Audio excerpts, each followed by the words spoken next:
Yes, good morning students. How are you बेटा? आज का हमारा टॉपिक है समास।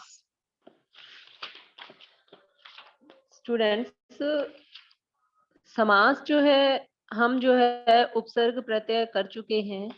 तो समास क्या है? जैसे उपसर्ग और प्रत्यय लगाने से जो है नए शब्द बनते हैं, शब्द भंडार किसी भी भाषा का बढ़ता है। तो वैसे ही समास से भी क्या है बेटा कि समास से भी जो है हमारे नए शब्दों का निर्माण होता है। समास शब्द जो है, यदि हम इसकी परिभाषा देखते हैं तो परस्पर संबंध रखने वाले, परस्पर मीन्स आपस में संबंध रखने वाले दो या दो से अधिक शब्दों के मेल को। देखिए बेटा, जो दो या दो से अधिक शब्द हैं और दोनों का आपस में मेल है, तो परस्पर संबंध रखने वाले दो या दो से अधिक शब्दों के मेल को क्या कहते हैं? समास कहते हैं। जैसे राजपुत्र, राजा का पुत्र। तो अब देखिए बेटा, राजपुत्र, राजा का पुत्र, राज और पुत्र दो शब्द हैं, तो दोनों का आपस में मेल है। तो दोनों को मिलाने से, जिनका आपस में संबंध हो, ऐसे दो शब्दों को मिलाने से जो है समास बनता है। तो समास के जो है मुख्य तो चार भेद होते हैं, लेकिन कुल हमारे पास समास के 6 भेद होते हैं, क्योंकि तत्पुरुष के जो है कर्मधारय और द्विगु जो है तत्पुरुष के आगे दो भेद हो जाते हैं, कर्मधारय और द्विगु समास। तो कुल जो है समास की संख्या कितनी है बेटा? 6 है। 6 जो है समास की संख्या है। नेक्स्ट है हमारा सब जो शब्द आएंगे हमारे समास चैप्टर में, वो होंगे समस्त पद, समास विग्रह। अब ये समस्त पद क्या होता है बेटा? देखिए, विभिन्न शब्दों के समूह को संरक्षित करने से जो शब्द बनता है उसे समस्त पद या सामासिक शब्द कहते हैं। देखिए, जैसे बेटे राजा का पुत्र, मैंने आपको उदाहरण दिया, राजा का पुत्र, तो ये तो है समास विग्रह। क्या है ये? विग्रह। और राजपुत्र, जो दोनों को हमने दोनों शब्दों को इकट्ठा कर दिया है, वो क्या है? हमारा समस्त पद। ठीक है, जो विग्रह को मिलाने से जो शब्द बनता है वो तो समस्त पद हो जाता है, और समस्त पद को जब हम अलग अलग करते हैं तो वो क्या होता है? समास विग्रह। ठीक है, तो सबसे पहले आता है बेटा हमारा अव्ययी भाव समास। अव्ययी भाव समास, अव्ययी भाव आपको लिखना भी आना चाहिए। बहुत सारे बच्चे क्या करते हैं, राइट लिखने में ही अशुद्धि करते हैं, उनको जो है अव्ययी भाव लिखना ही नहीं आता। तो आधा व है, उसके बाद फिर ई की मात्रा है, अव्ययी भाव। अव्ययी भाव समास, जिस समास में पहला पद प्रधान हो। देखिए बेटा, एक पूर्व पद होता है, एक उत्तर पद होता है। जैसे राजपुत्र शब्द है, मैंने आपको बताया, तो राज क्या है? पूर्व पद है, और पुत्र क्या है? उत्तर पद है। ठीक है, तो पूर्व पद यानी कि जो अव्ययी भाव समास है उसमें पहला पद जो है प्रधान होता है, पहले पद की प्रधानता होती है, और जो पूरा का पूरा पद होता है, समस्त जो पद होता है, वो अव्यय का काम करता है। क्लियर? समस्त पद अव्यय का काम करता है अव्ययी भाव समास में, और पहला पद प्रधान होता है। अव्ययी भाव समास में पहला पद प्रधान होता है और समस्त पद जो है अव्यय का काम करता है, यानी कि क्रिया की विशेषता बताता है, उसे अव्ययी भाव समास कहते हैं। देखिए, पूर्व पद प्रधान होता है बेटा यथाशक्ति, शक्ति के अनुसार। तो समस्त पद है हमारा यथाशक्ति, और इसमें यथाशक्ति में पूर्व पद है यथा, और शक्ति है हमारा उत्तर पद, और विग्रह होगा शक्ति के अनुसार। तो शक्ति के अनुसार विग्रह है, यथाशक्ति समस्त पद है, और समास का नाम होगा अव्ययी भाव समास। आपके एग्जाम में ऐसे ही पूछा जाएगा, परिभाषा दे दी जाती है, मान लीजिए, तो पूछा जाता है कि यह किस समास की परिभाषा है, तो आपको लिखना होगा किस समास की परिभाषा है। तो सबसे पहले आपको परिभाषा आनी चाहिए, उसके बाद उदाहरण। उदाहरण में क्या आएगा? उदाहरण में आता है बच्चे विग्रह करके समास का नाम बताइए। जैसे यथा संभव, यथा शक्ति, यथा मति, यथा विधि। तो ये क्या है? यथा विधि, विधि के अनुसार, यथा मति, मति के अनुसार, यथा संभव, जैसा संभव हो, ये विग्रह है बेटा। और यथा शक्ति, शक्ति के अनुसार। और जो है समास का नाम होगा यहाँ पर कौन सा समास? अव्ययी भाव समास। नेक्स्ट है प्रतिदिन। तो प्रतिदिन क्या होगा? हर एक दिन, विग्रह होगा और समास होगा अव्ययी भाव। प्रत्येक, प्रत्येक का विग्रह होगा बेटा हर एक। मन मन, मन ही मन।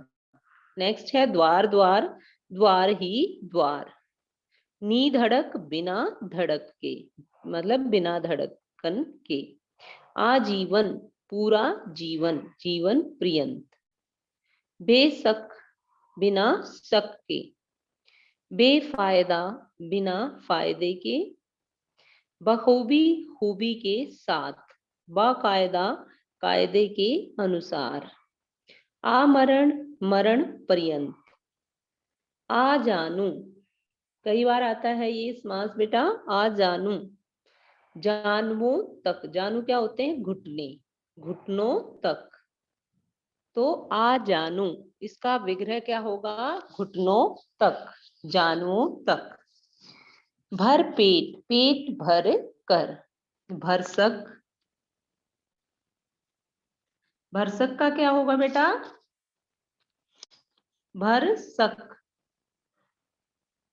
पूरी शक्ति से, मैंने तो भरसक प्रयत्न किए, जितने मेरे अंदर मैं कर सकता था। निडर, बिना डर के। घर घर, हर घर। अनजाने, जाने बिना। अनजाने में बेटा जो अनजाने है वो क्या है? समस्त पद है। और जाने बिना क्या है? विग्रह है। समास का नाम क्या है? अव्ययी भाव समास है। घर घर, हर घर। बीचों बीच, ठीक बीच में। रातों रात, रात ही रात में।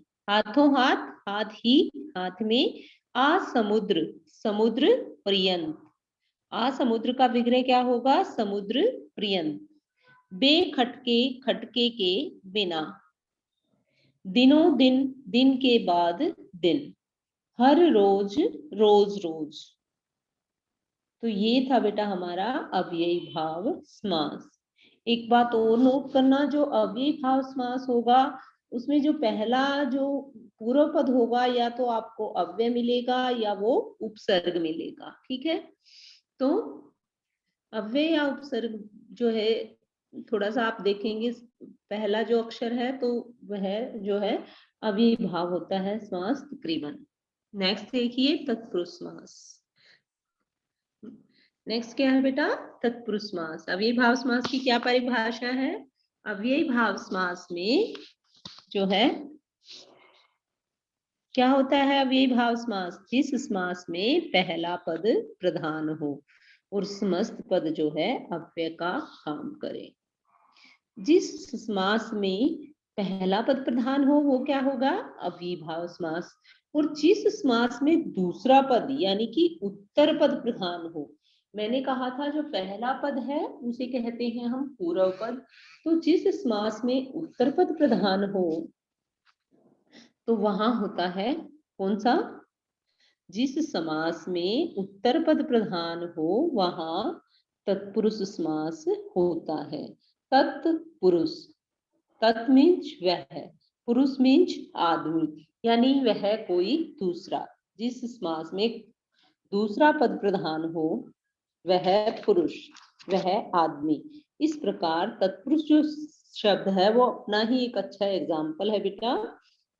तो इसी के आधार पर इसका नाम पड़ा है कि समास का दूसरा पद जो है प्रधान होता है तत्पुरुष समास में।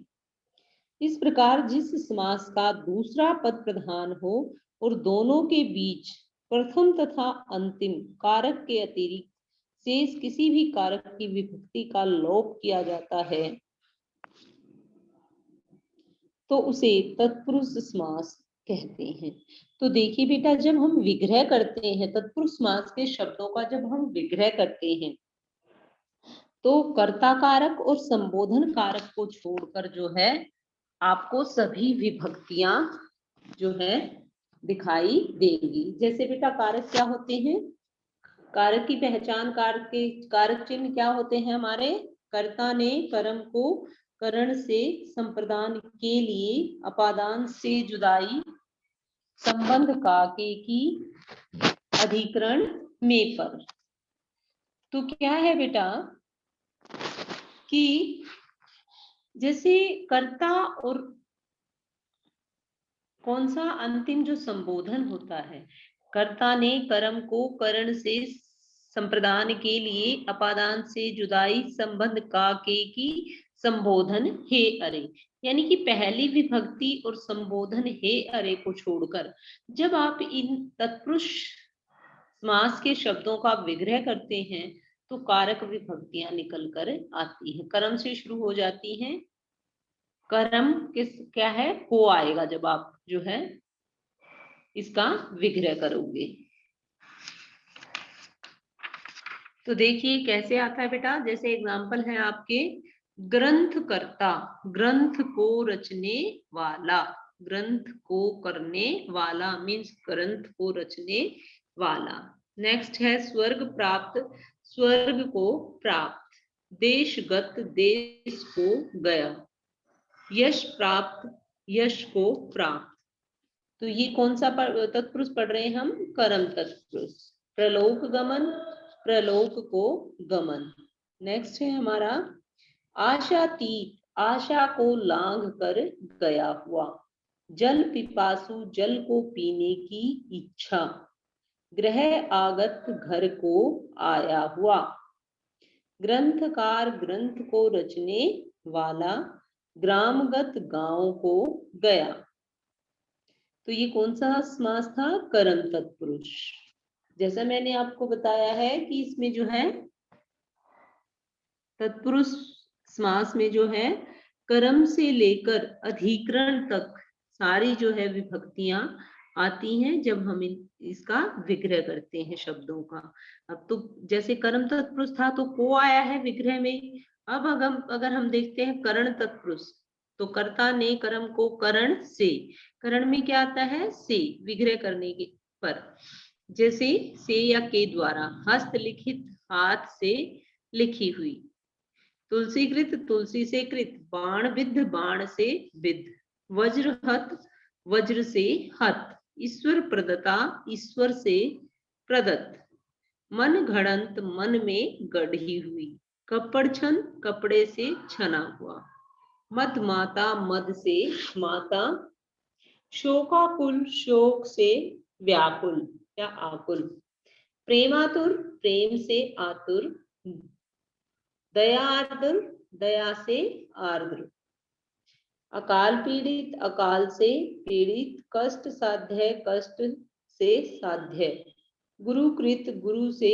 किया हुआ, मदांध, मद से अंधा, दुखार्थ, दुख से आर्थ, मन माना, मन से माना हुआ, रेखांकित, रेखा से अंकित, कीर्ति युक्त, कीर्ति से युक्त, अनुभव जन्य, अनुभव से जन्य, अनुभव से उत्पन्न, गुण युक्त, गुण से युक्त, जन्म रोगी, जन्म से रोगी, दई मारा, दई से मारा हुआ, बिहारी रचित, बिहारी द्वारा रचित। बिहारी द्वारा रचित क्या है, बिहारी सतसई। उसमें क्या है बेटा, बिहारी जो कवि हुए हैं वो अपनी एक ही रचना से प्रसिद्ध हो गए थे। उन्होंने जो है बिहारी सतसई लिखी थी जिसमें 700 दोहों का संकलन है। तो बिहारी रचित हो जाएगा बिहारी द्वारा रचित।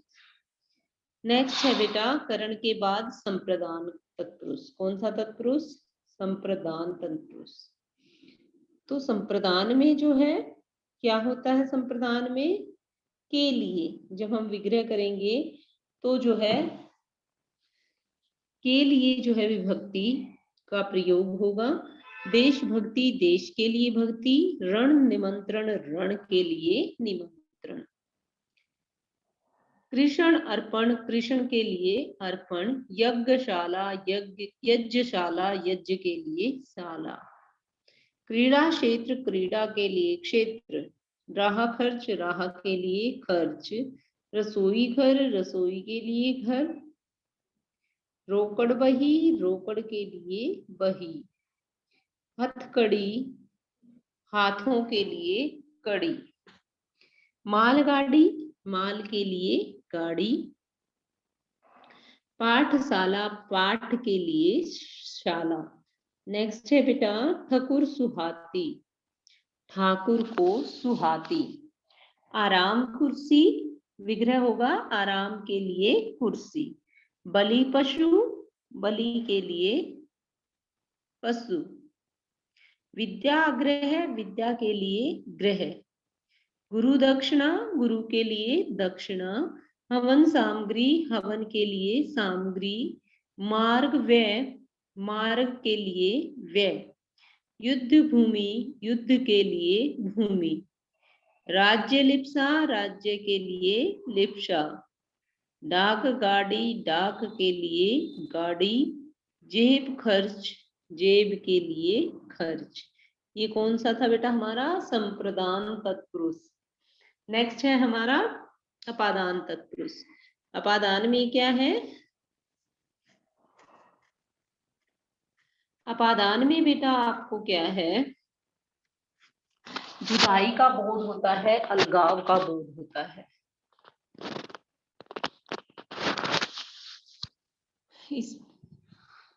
इसमें से का प्रयोग होता है वैसे तो कर्ता ने कर्म को करण से। देखिए अपादान में भी और करण में भी से का प्रयोग होता है जब हम कारक चिन्ह होता है से। लेकिन क्या होता है बेटा? अपादान जो है उसमें अलगाव का जुदाई का बोध होता है विग्रह करने पर। जैसे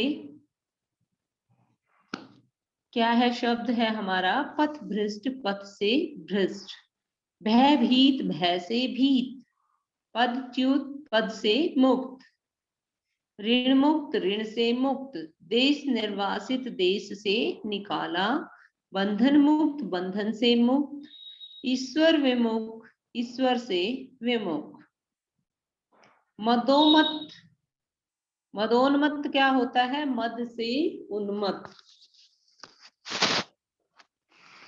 मद क्या होता है? अहंकार अहम नशा इसका किसी भी वो नशा नहीं, मद का नशा का मतलब है अहंकार।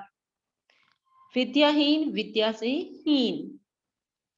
नेक्स्ट है बेटा हमारा देश निकाला देश से निकाला, गुरु भाई गुरु के संबंध में भाई, रोग मुक्त रोग से मुक्त, कामचोर काम से जी चुराने वाला, आकाशवाणी आकाश से आने वाली वाणी, जन्मांध जन्म से अंधा, धनहीन धन से हीन।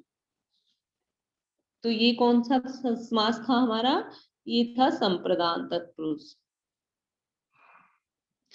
नेक्स्ट है बेटा जिस संबंध कारक की विभक्ति का लोप पाया जाता है वहां कौन सा होता है? संबंध। जैसे मृग शावक मृग का बच्चा,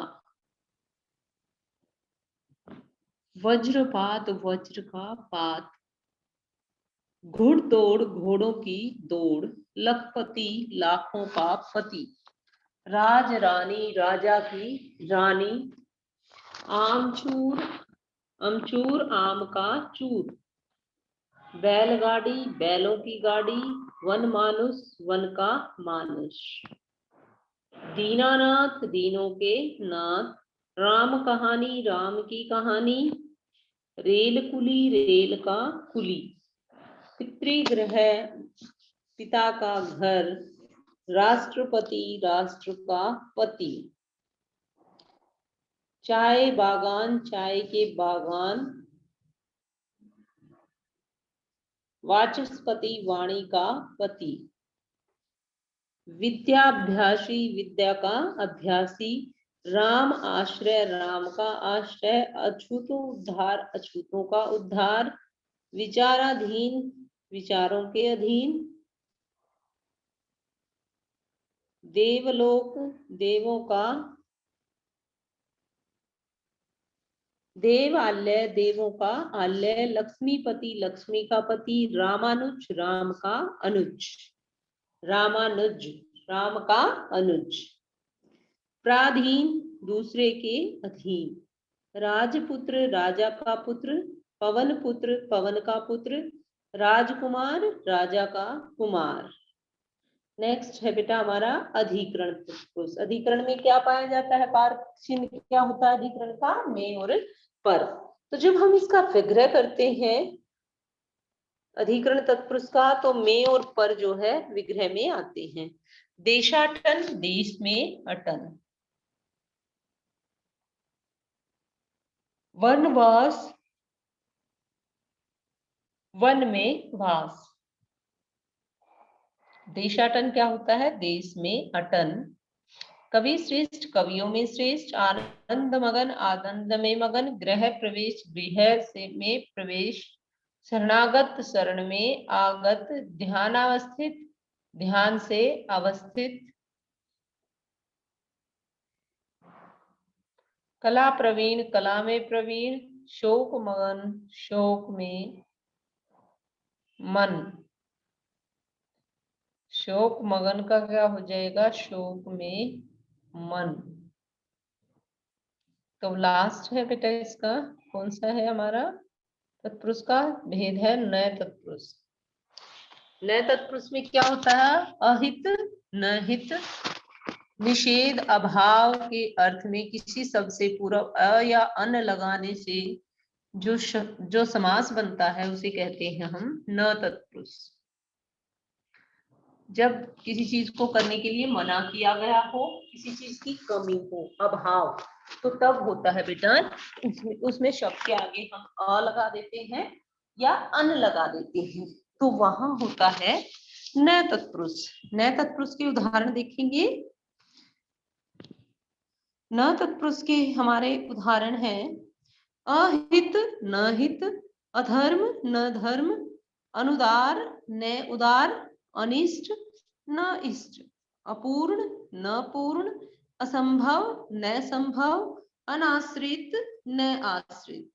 और अनाचार, न आचार।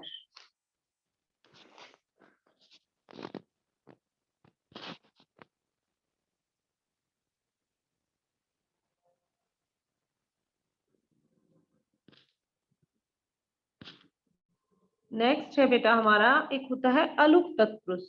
जिस तत्पुरुष समास में पहले पद की विभक्ति का लोप नहीं होता उसे अलुक तत्पुरुष कहते हैं।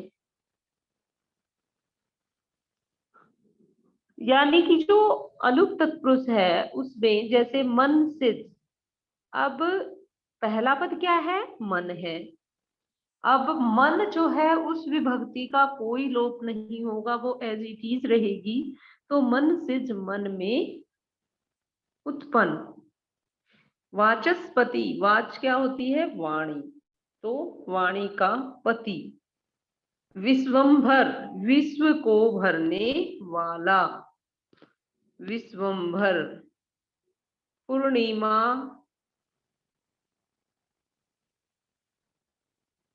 युधिष्ठिर, युद्ध में स्थिर। धनंजय, धन को जय करने वाला धनंजय। और खेचर, आकाश में चरने वाला, आकाश में विचरण करने वाला।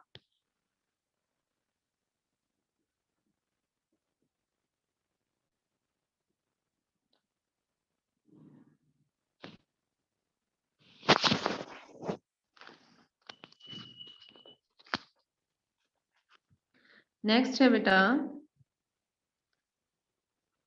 हमारा कर्मधारय समास। कौन सा समास? कर्मधारय समास। तो कर्मधारय में क्या है बेटा, जिस समास के दोनों पदों के बीच विशेषण विशेष्य तथा उपमेय उपमान का संबंध हो उसे हम कर्मधारय समास कहते हैं। जैसे नील कमल, नीला है जो कमल। अब देखिए नील क्या है, विशेषता है उसकी कमल की, ठीक है। तो विशेषण विशेष्य या उपमेय उपमान का संबंध पढ़े थे ना आपने। उपमेय क्या होते हैं और उपमान क्या होते हैं? जिसकी तुलना की जाती है उपमेय और जिससे तुलना की जाती है उपमान।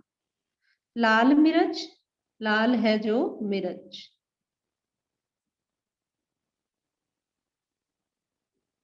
अब देखिए क्या है विशेषण, विशेषण विशेष्य क्या है बेटा? उपमेय उपमान तो आपको पता है। उपमेय क्या है? जिसकी विशेषता बताई जाती है, जिसकी तुलना की जाती है। और उपमान क्या? जिससे तुलना की जाती है। तो वैसे ही विशेष्य और विशेषण, विशेषण क्या होते हैं? जो संज्ञा और सर्वनाम की विशेषता बताते हैं, और जो विशेषण की भी विशेषता बताते हैं वो विशेष्य। तो नील कमल, नीला है जो कमल। लाल मिर्च, लाल है जो मिर्च। पुरुषोत्तम, पुरुषों में उत्तम श्रेष्ठ। महाराजा, महान है जो राजा। सज्जन, सत है जो जन। सत मीन्स अच्छा।